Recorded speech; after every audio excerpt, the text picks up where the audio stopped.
এই বিচারটা চেয়েছিলে বলেই তোমাদেরকে মাওবাদী বলা হয়েছিল? দেখুন, আমাদেরকে অনেক রকম অনেক অত্যাচার অনাচারও সহ্য করতে হয়েছে, আমাদের অনেক রকম ঠেট দেওয়া হয়েছে মনে এই বিচারের জন্য। আমাদের মাওবাদী তকমাও পেতে হয়েছে। আমরা কোনোদিন যেটা আশা করিনি, আমরা সাধারণ ঘরের মেয়ে, আমাদের সেরকম সামর্থ্য নেই যে আমরা এই রাজনীতি দলের মধ্যে ঢুকবো। আমরা কোনো রাজনীতি নিয়ে আমরা কোনো বুঝতেও চাইনি রাজনীতি কী জিনিস, আমরা কিন্তু বুঝি না। আমরা যেহেতু গ্রামের মেয়ে, রাজনীতি নিয়ে আমাদের কোনো ছিলই না। আমাদের ভোটার হয়েও নি এখনো। ভোটার হওয়ার আগে আমাদের বিভিন্ন রাজনীতি দলের মধ্যে টানা হয়েছে, বিভিন্ন রাজনীতির রং আমাদের গায়ে চেপে দেওয়া হয়েছে। আমরা যে প্রথম থেকেই চেয়েছিলাম যে আমার বান্ধবীর সঙ্গে যে অন্যায়টা হয়েছে তার সুবিচার।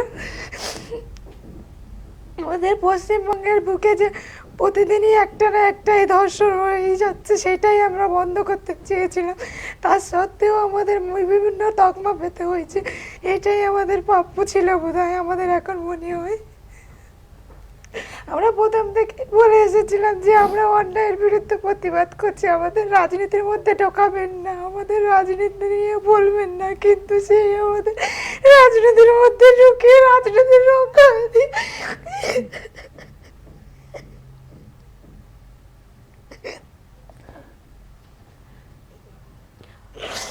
মৌসুমী, যখন তোমরা আদালতে গিয়েছিলে, আজকের দিনটা, এই মুহূর্তটা, যে সময় সাজা ঘোষণার জন্য কয়েক মুহূর্তের অপেক্ষা চলছিল, বারবার তোমাদের কাছে এসেছি, তোমাদের এই মানসিক অবস্থা, এই লড়াইয়ের মধ্যে দিয়ে তোমরা অবিচল ছিলে তোমাদের পথে, তোমাদের লড়াইয়ের পথে, গ্রামের মানুষজন বারবার করে তোমাদের কি বলছিল? গোটা কামদুনি কি চাইছিল? যখন গোটা কামদুনি রাস্তায় নেমেছিল, আমরাও নেমেছিলাম। আমরা সামনের সারিতে ছিলাম, সাহস করে মিডিয়ার সামনে এসেছিলাম, কথা বলেছিলাম। কিন্তু সবচেয়ে বড় কথা, একটা দুঃখের বিষয়, মানে আমরা সাহস করে বলতে পারছি যে দোষীদের সাজা চাই, কিন্তু আজ ক্যামেরার সামনে একটা কথাও কেউ বলল না যে দোষীদের সাজা চাই। সবাই ভয়ে পিছিয়ে যাচ্ছে।